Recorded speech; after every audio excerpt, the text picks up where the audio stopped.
Le crime ne connaît pas de frontières. Pour combattre le crime international, ce danger toujours croissant, les polices du monde entier se donnent aujourd'hui la main. En leur quartier général de Paris, scientifiquement équipé ainsi qu'il convient à notre époque, 63 nations ont uni leurs efforts et créé la grande organisation internationale de la police criminelle, l'Interpol.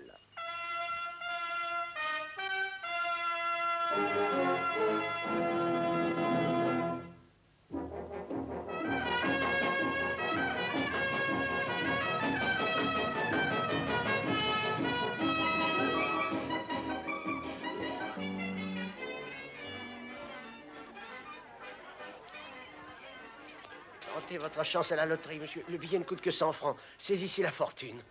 50 000 $ me ferait du bien, Dino. Ah, c'est vous? Oui. Vous ne vous attendiez pas à ce que je vous retrouve, n'est-ce pas? Non, attendez. Attendez, il reste encore un peu d'argent. Oh. Oh.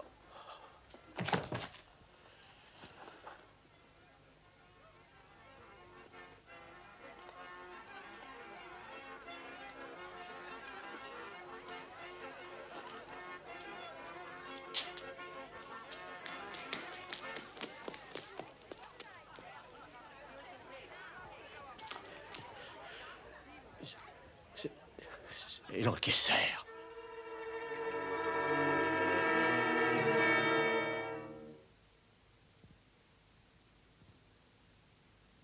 C'est l'encaisseur. Eh bien, nous savons de lui qu'une chose tangible. Il circule continuellement. 3 victimes, 3 pays. New York, Rome, Paris. Tous de pauvres Siciliens, travailleurs honnêtes, ne connaissant aucun criminel. Excepté un. Ils avaient servi de banquier à Marco. Marco était jadis une espèce de chef de bande aux États-Unis. Très malin.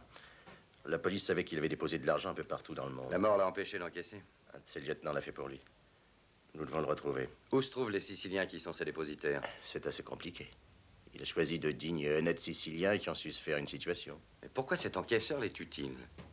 Pourquoi ne ramasse-t-il pas les 50 000 $ et puis bonsoir, messieurs? Pour une simple raison, Jean. L'humaine nature. Quand ces dépositaires ont su que Marco était mort, ils ont employé l'argent. Et signé leur propre condamnation sur un chèque. Marco doit avoir établi des douzaines de ces petites banques. Dans quel ordre l'encaisseur choisit-il ses étapes? Nous ne pouvons pas attendre jusqu'à ce qu'il supprime encore 2 ou 3 Siciliens. Les messages, s'il vous plaît. Ici, inspecteur Duval. À transmettre dans tous les pays. Je veux connaître tous les incidents, tous quels qu'ils soient, concernant des Siciliens. Entendu.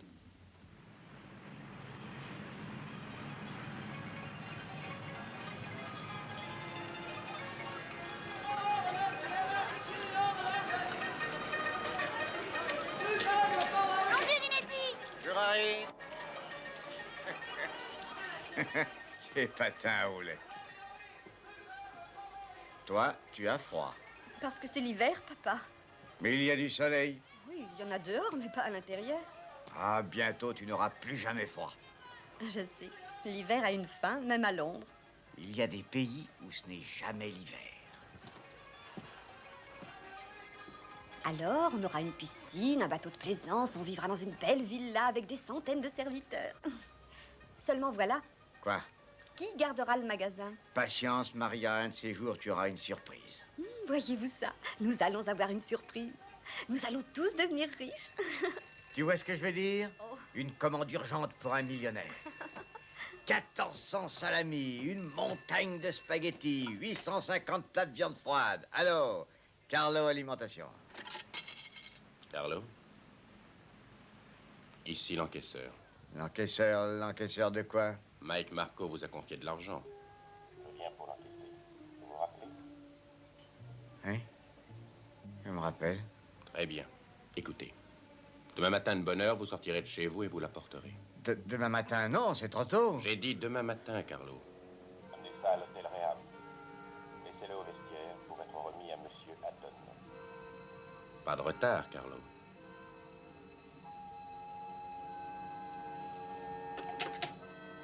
Tu as des ennuis, papa? Qu'est-ce que c'est? Oh, rien. Non, rien du tout. Mais qui était au téléphone? Tu es tout pâle. Ah oui, bien sûr, je suis pâle. Comme tu dis, on n'a jamais le soleil. Mais nous allons partir au loin. Quelque part où il fait toujours bon.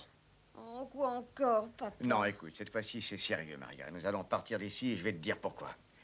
Ton papa va vendre le magasin. Oui, avec 20 ans d'hypothèque.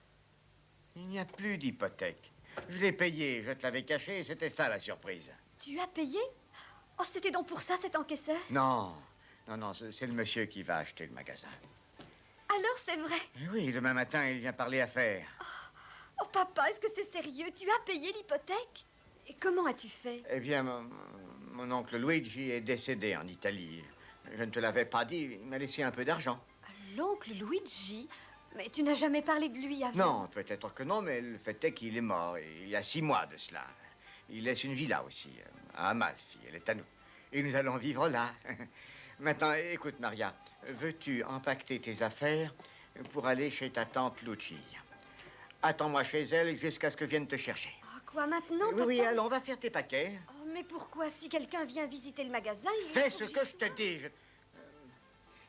Il faut que j'étudie mon bilan. Demain matin, ce monsieur vient me rendre visite et je ne veux pas que tu sois là. Oh, mais papa, Non, tu entends ce que ton papa te dit. Alors, plus de questions, c'est fini.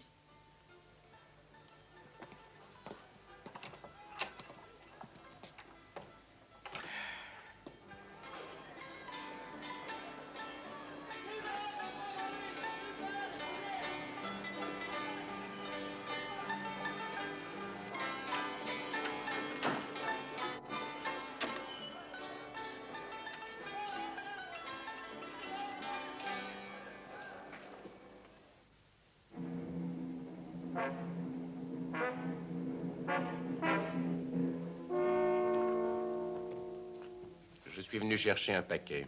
Je m'appelle Adonno. Votre reçu? Je n'en ai pas. Un ami l'a laissé à mon nom. Merci, monsieur. Il n'y a rien pour Adonno. Désolé, monsieur. Soyez pas désolé pour moi. Soyez désolé pour mon ami.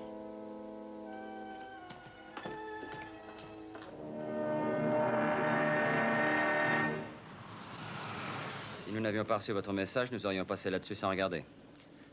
Donnez-moi les détails. Un nommé Carlo Dinetti, établi à Londres, il tient un magasin. Le genre épicerie italienne, fromage et salami. Vous avez vu sa banque? Oui. Il y a 8 ans, il a déposé un équivalent de 50 000 $. Ça fait beaucoup de salami. Depuis près de 6 mois, il en a déjà mangé près de la moitié.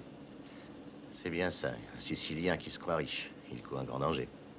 Oui, enfin, cette fois, nous arrivons avant l'assassinat. À moins qu'il ne soit mort, lui aussi. Qui a signalé sa disparition? C'est sa fille. Ce matin, de bonne heure. Vous allez la voir. Arrêtez-nous ici. C'est juste au coin de la rue.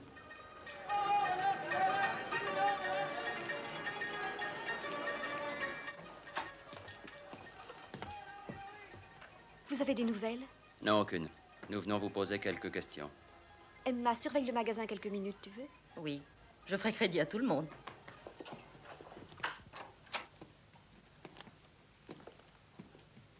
Qu'est-il arrivé à papa? On ne sait pas. L'inspecteur Duval que voici est venu de Paris pour nous aider à le retrouver. Alors c'est ce matin que vous avez signalé sa disparition. C'est ça. Il n'est pas rentré chez nous de la nuit. Et vous ignorez où il est allé. Oh, il ne devait aller nulle part. Il avait l'intention de faire son bilan. C'est pour ça qu'il m'avait envoyé chez ma tante. Mais vous êtes revenu ici quand même. Et pourquoi? Je savais qu'il avait des ennuis. Papa ne sait rien faire par lui-même. Vous dites qu'il ne s'est jamais absenté? Non, jamais. Pas depuis que maman est morte. Papa et moi, nous tenons la boutique tous les deux. Et il ne sort jamais, surtout la nuit. Fait-il toujours seul son bilan? Oh, je l'aide souvent. Alors pourquoi vous a-t-il renvoyé? Oh, ce n'était pas juste le bilan. Il ne voulait pas que je revienne aujourd'hui. Il voulait discuter avec quelqu'un qui venait acheter la boutique. Qui donc? Oh, je ne sais pas son nom. Il avait téléphoné. Téléphoné. Oui, c'est là que j'ai senti qu'il avait des ennuis. Après ça, papa m'a dit que nous quitterions ce pays. Il a dit ça après le coup de téléphone? Oui, et il m'a dit de m'en aller et de coucher chez ma tante. Avez-vous cru que vous alliez quitter ce pays? Oh, d'abord non. Il arrive que papa rêve qu'il va devenir riche. Alors je le laisse à ses rêves. Oui, mais cette nuit, il ne rêvait pas. Ah non, il était sérieux. Il était décidé à s'en aller. Et il a dit que son oncle était mort, lui laissant de l'argent et une villa où nous irions vivre. Oh, quel oncle? L'oncle Luigi. Il ne m'avait jamais parlé de lui avant.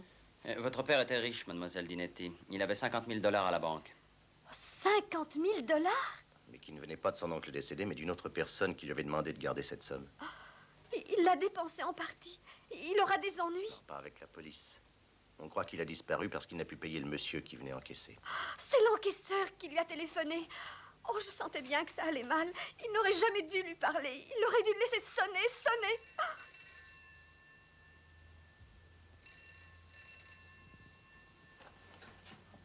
Répondez. Mais attention, si c'est un étranger, soyez prudente dans vos paroles.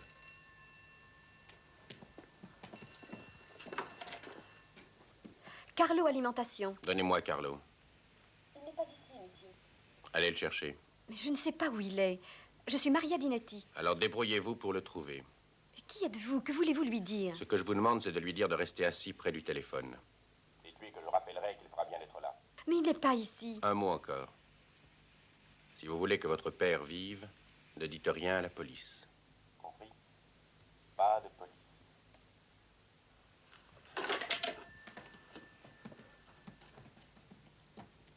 Qu'est-ce qu'il veut dire? Une chose, c'est que votre père est toujours vivant. Vivant? Mais vous pensez que cet homme, cet encaisseur, voudrait tuer papa? Si on ne lui rend pas son argent. Oui, peut-être. Soyez tranquille, si votre père sort de sa cachette, nous le protégerons. Mais vous savez ce qu'il a dit? Il ne veut pas de Il police. ne sait pas que nous sommes là. Non plus que votre père. Nous restons ici. Vous retournez au magasin. Occupez-vous comme si rien ne s'était passé.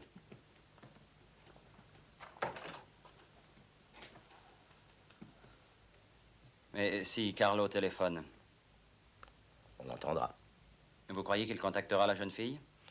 Quand il ira chez sa tante et verra qu'elle n'est pas là, C'est ce que nous voulions. Arriver avant l'assassinat. Alors, on se revoit demain, Emma. Entendu, entendu.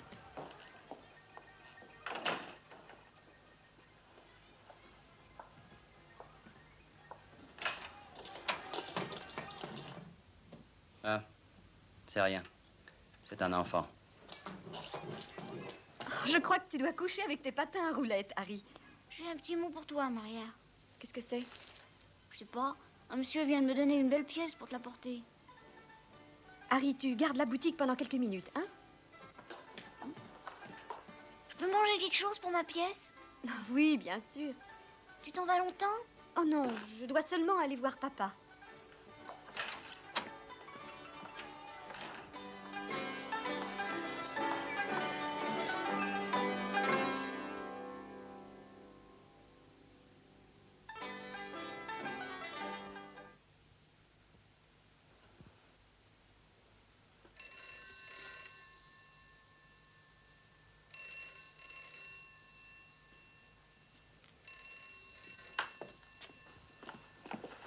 Allô? Allô? Trop tard. Où est Maria? Elle est partie il y a 5 minutes pour chercher Carlo. Carlo?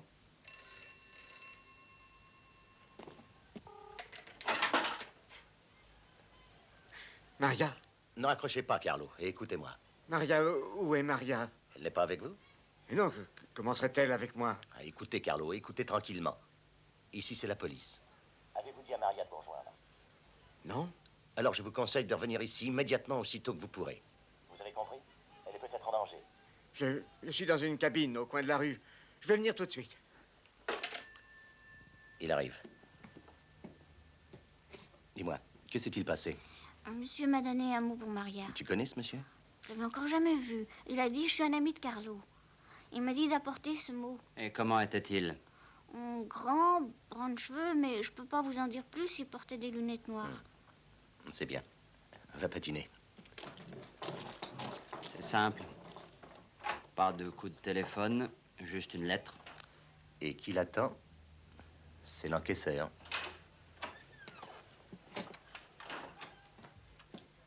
Maria, qu'est-il arrivé à Maria? Je lui avais dit de rester chez sa tante. Elle me l'avait promis. Elle est revenue et elle a prévenu la police. Nous savons tout sur l'encaisseur, Carlo. Vous le savez? Oui. Si vous nous donniez quelques détails.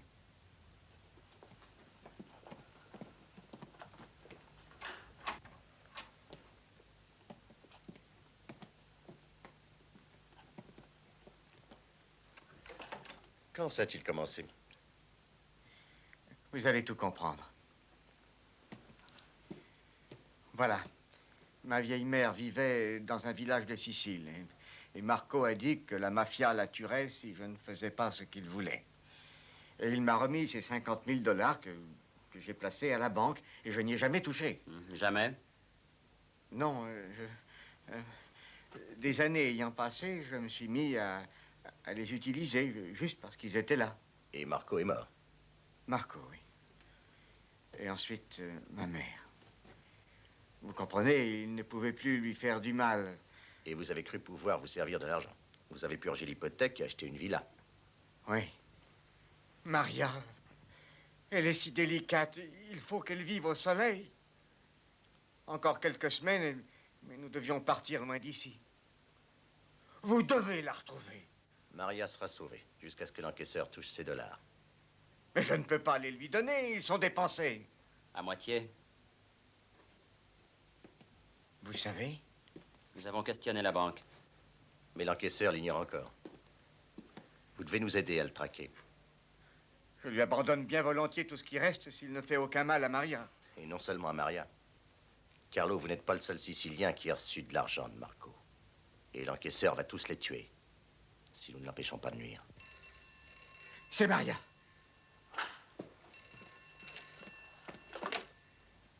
Maria? Elle ne craint rien, à condition que vous fassiez cette livraison. La livraison? Ah oui, bien sûr. Je suis désolé, il y a eu un malentendu. J'ai horreur des malentendus, Carlo. Je vais réparer ça. Vous aurez votre commande. Vous connaissez sans doute les bains turcs de Kelen. Oui, oui, je les connais. Bien. Cherchez l'argent, amenez-le là.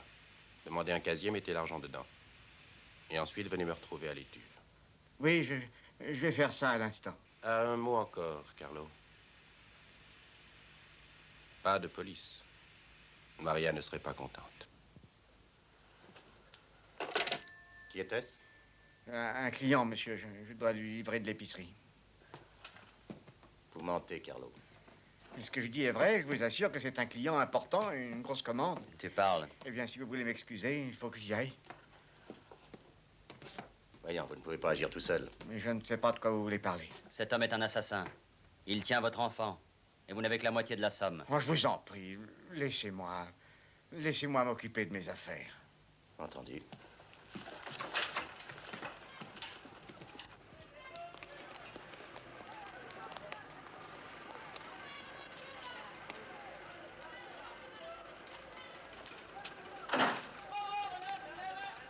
Il ira à 10 pas plus loin pour se débarrasser de cette boîte d'épicerie. Et il filera à la banque.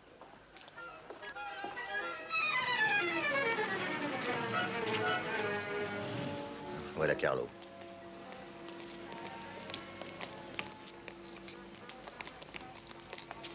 Ça marche. Il ne s'est même pas retourné.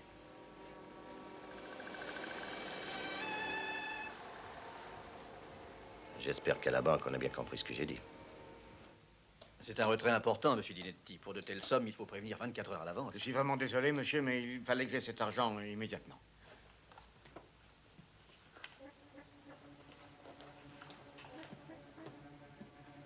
Monsieur Dinetti.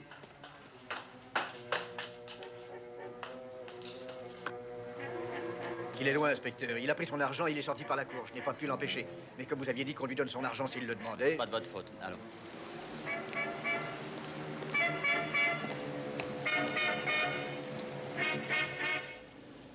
Il peut être n'importe où maintenant. Voyons ça sous un autre angle. C'est-à-dire? La jeune Maria, quand elle est sortie, elle n'a pas dû aller bien loin du magasin. Elle n'a pris ni manteau ni sac à main. C'est hasardeux, mais c'est peut-être juste. Demandons un chien de Scotland Yard. Non, attendez. On peut s'arranger si on trouve son chien à elle. C'est lui? Non, C'est celui-là? non. Ah, ça doit être celui-là. Non, c'est pas un Maria, ce chien, monsieur. Oh, tu exagères. C'est un petit chien que nous cherchons. Eh ben, c'est tout ce que nous avons. Tiens, ça a l'air d'être lui. Harry. Oui, monsieur. Oh, c'est lui. Merci. Où as-tu trouvé ce chien, mon garçon? Dans l'impasse, à 2 pas d'ici. Bien.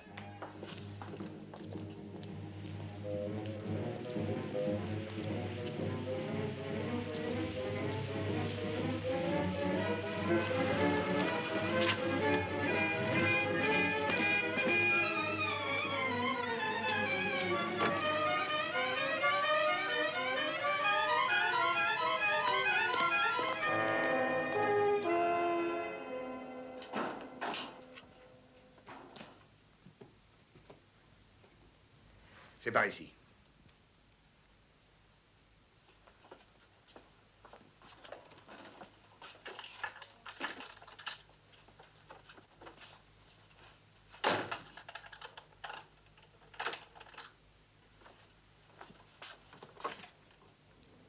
Il vient d'arriver.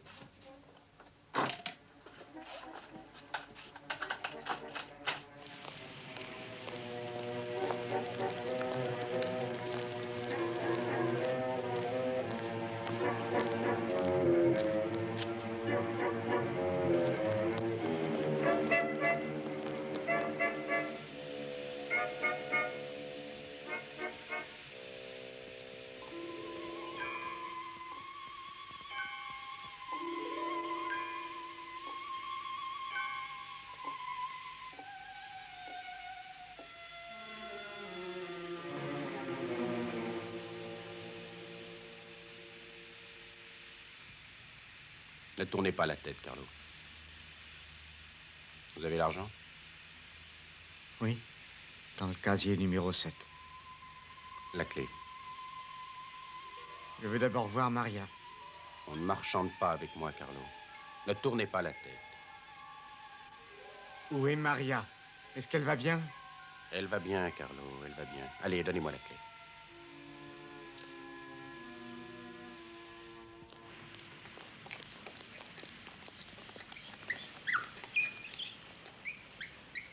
Chez Nick. Vous connaissez? Je connais. Tous les voyous de la ville s'y rencontrent. Vous savez, Carlo, j'ai cru que vous aviez voulu me jouer un sale tour ce matin. Oh non, il y a eu malentendu. Les dollars sont enfermés dans le casier. Tout y est? Oui, tout y est. Où est Maria? Vous n'auriez pas dû faire ça, Carlo.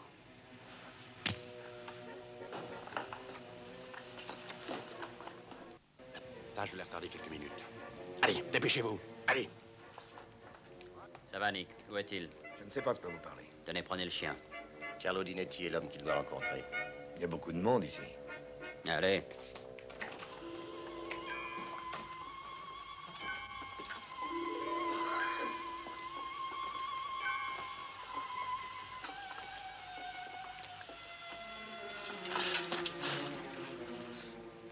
Salut, Sneaker.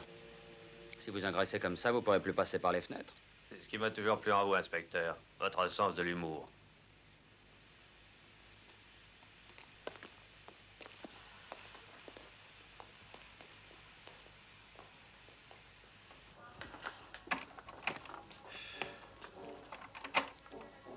Pourquoi cet homme a-t-il 2 clés à son poignet? Fouillez cette pièce.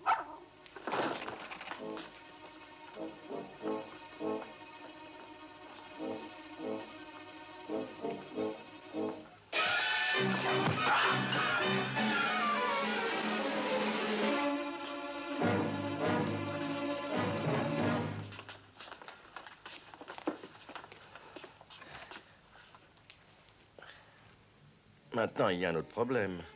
Oui? À qui sera l'argent?